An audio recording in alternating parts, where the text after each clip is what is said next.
What's up, guys? It's City, and today I am here with a little tutorial on hunting alphas. It's not the same as the other tutorials that I've seen, which is why I felt like this content was necessary. It's a different way of doing it than a lot of the other people are doing. This might not be the fastest way, but this is, in my opinion, the most fun way to hunt alphas, and you'll get a ton of shinies along the way. So two things first. Number one, this game is amazing and it's very fun, and if you want to watch me shiny hunt and do what I'm about to do here, then definitely head over to the Twitch. It'll be in the description below.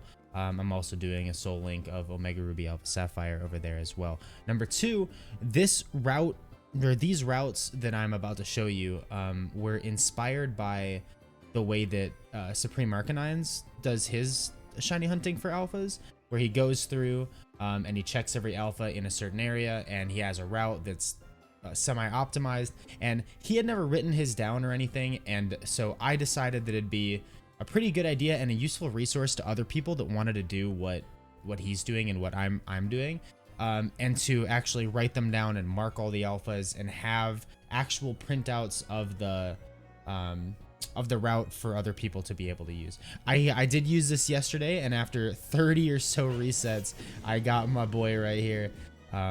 When I say resets, I mean like 30 to 35 runs of the routes. I just do whichever place interests me. I don't really have any particular shiny. This method is not for hunting a single alpha. This is for just if you want an alpha shiny overall and you like to play the game the way that I do, where you just kind of take whatever shinies the game gives you. But anyways, so I have been speaking too much. If you go over to talk to Res, you are able to zoom in on these locations, and if you look, I've marked with a stamp all of these where the important what I would deem the important, so I don't have Kricketune or like some other, or like Staravia, alphas are.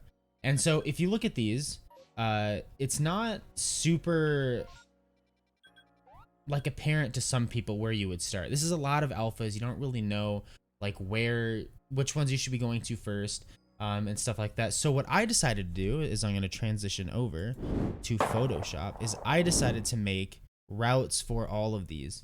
And so I took a little screenshot of what was going on in the game with the map and everything, and I just kind of marked out the routes that I've been doing. So like a lot of these aren't 100% perfectly optimal, but they're as good as I've been able to get them so far. And a couple of the alphas, like the one you see that's over next to Wind Swept Run, I'm not sure if you can see my cursor or not the way that I'm recording this, but the one that's there, that's a Staravia, and I just don't care about it as much as, because basically if you're trying to make this route optimal, you choose either that or you choose this, and I care more about the Luxio than I do about the Staravia.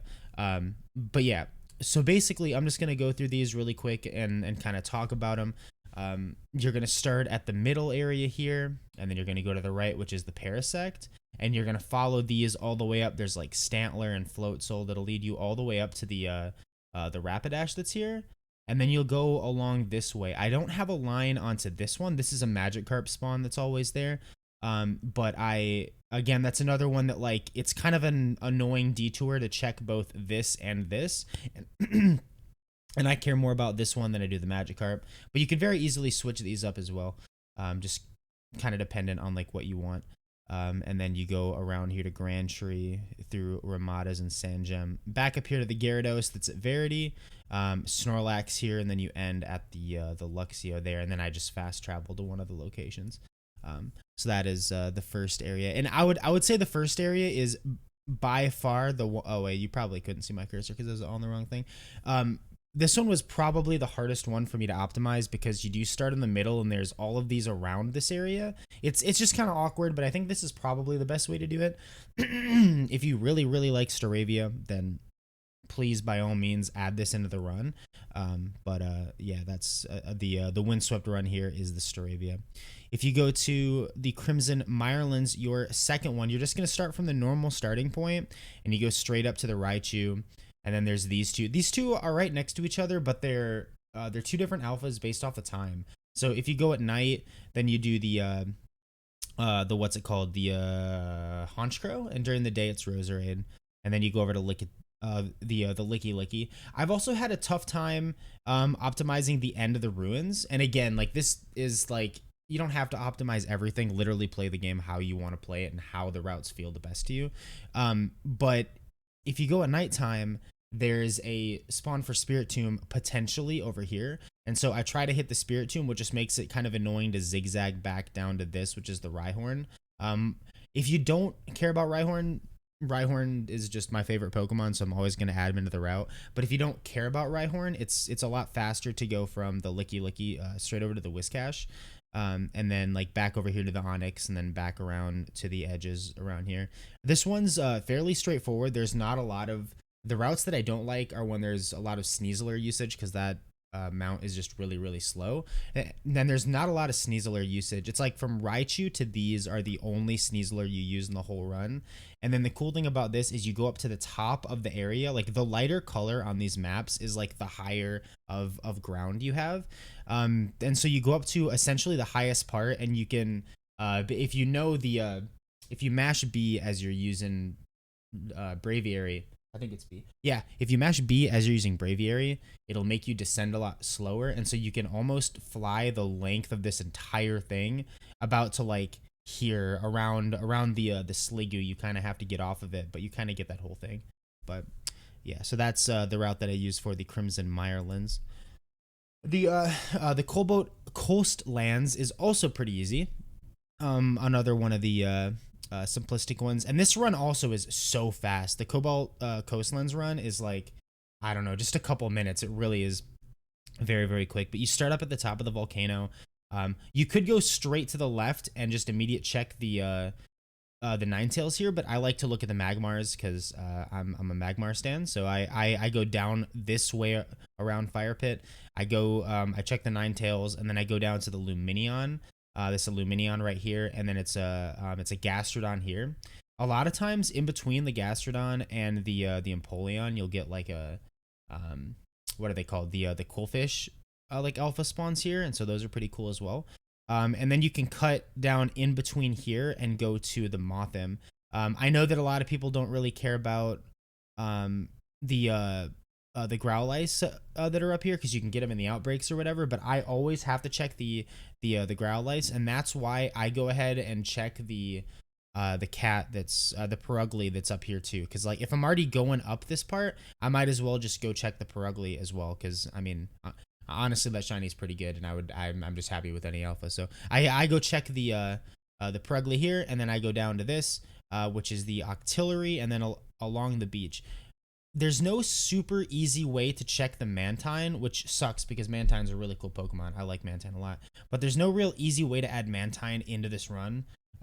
That's the one here. If anybody can, I mean, maybe you go from Perugly to Mantine, like you zig this. But it doesn't spawn right on my marker here. It spawns like somewhere in here. And half the time when I'm flying over it, I don't see it anyway. So it's I don't know. It's just kind of hard. It might be based off a time of day as well. I'm not sure. But yeah, you just go from the Octillery to the Machoke to the Drapion, and then down here to the Walrein. You have the Ambipom here, and then you have Golduck. This only at night is a Dusknoir.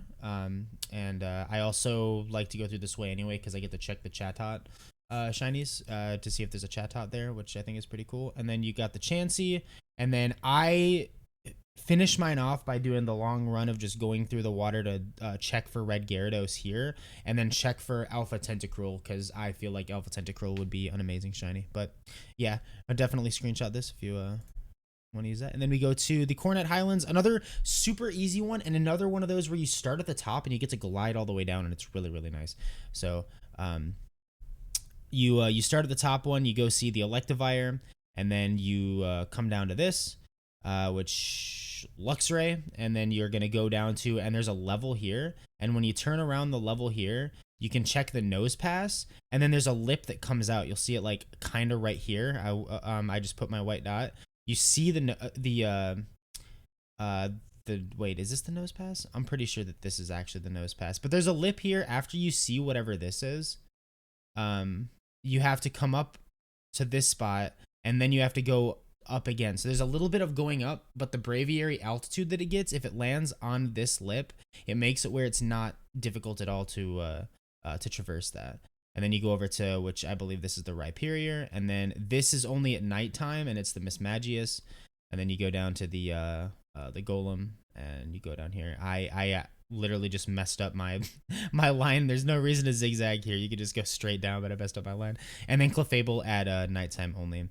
The only thing that you could add in here that I don't is there's a Carnivine Alpha that's always over here. And there's the Crobat that's in this cave. Yeah, Crobat's in this cave right here. So you could like add that in after the Mothim at the end, but it's not 100% necessary. It's just kind of like it'd be there because it's I don't know. Yeah. But those are the potential other things. Other than that, this run is very optimized. This one already, just because it's so simplistic. To go up to the top and then to go down the altitudes, this is probably the best way to do it, and you get to check a bunch of alphas at the same time. For what is this place called? Alabaster Icelands? Yeah. So we're going to start at the normal place, and this is one of the ones where you do have to use Sneasler. Not a good bit by any means, but you definitely use it a lot at the beginning because there's this really big peak that's right here, and you got to get over that. And then once you get over that, you've got checks for the Lucario, and then to the left of the Lucario, you have the check for the Garchomp. This one that's here is the Frostlass that's in the cave, and I am not a person that knows how close to the cave you have to be for you to hear the sparkles. I've been seeing a ton of people talk about how you can hear them even if you're above the cave. I have not like had that happen to me yet in the game, so I'm not 100% sure. You may have to go into this cave to actually check the Frostlass, but I hope that you can just hear it. I'm pretty sure it's just on the what's it called? The up and down is the y-axis, right? I'm pretty sure sparkles are just on the y-axis, like all the way up. So even if you're flying above it, you'll hear it at all times, but I'm not 100% sure. So the Frostlass is there, and then you just go around this kind of awkward shape here as you go. And it'll end up being the Machamp up here, which will then psych you back down through Bone Chill. And Bone Chill has like, it's got Piloswine here. It's got the Glalie, and then I think it's, what is the other one there? I should forget what the other one is that's in this area. But then I go up to the Gardevoir, which I'm like fairly sure the Gardevoir is only during the day. That could be a really simplistic thing that everybody knows, but I don't know that. I just did a run and there was no Gardevoir here at night, so I'm pretty sure that's only during the day, or I'm just blind. And then I go back through and I check the Mamoswine and I check the Sneasel. It's a bit of a long like trip up here to get to the Chimecho, and so honestly, I usually don't add the Chimecho in. Chimecho's a really cool shiny and it's a really cool Pokemon, but I just like I don't like to have to get on the Weird Ear and go all the way up to the top of Lake Acuity. If you wanted to add it in, there's also the Gallade that's in the place over here that you could add, but the Gallade is a really good single target hunt, and I'm not going to go into detail about that. There's a ton of videos on the Gallade hunt already.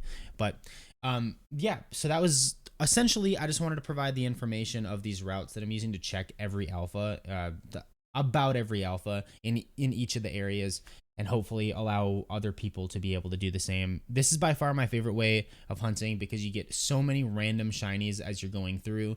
Even if you're an outbreak hunter, you can just go to whichever area has an outbreak and you can just check the outbreak while you're doing this run. And so you're getting essentially like 18-ish, like 15 to 18 alpha checks and your outbreak check for the area. And so you can just be getting shinies so fast. But yeah, thank you guys for watching. This was definitely like very unprofessional and last second. So if it was very choppy and if it was hard to watch, then I apologize. But yeah, thank you guys for watching. I appreciate it. And I'll see you guys next time. Later.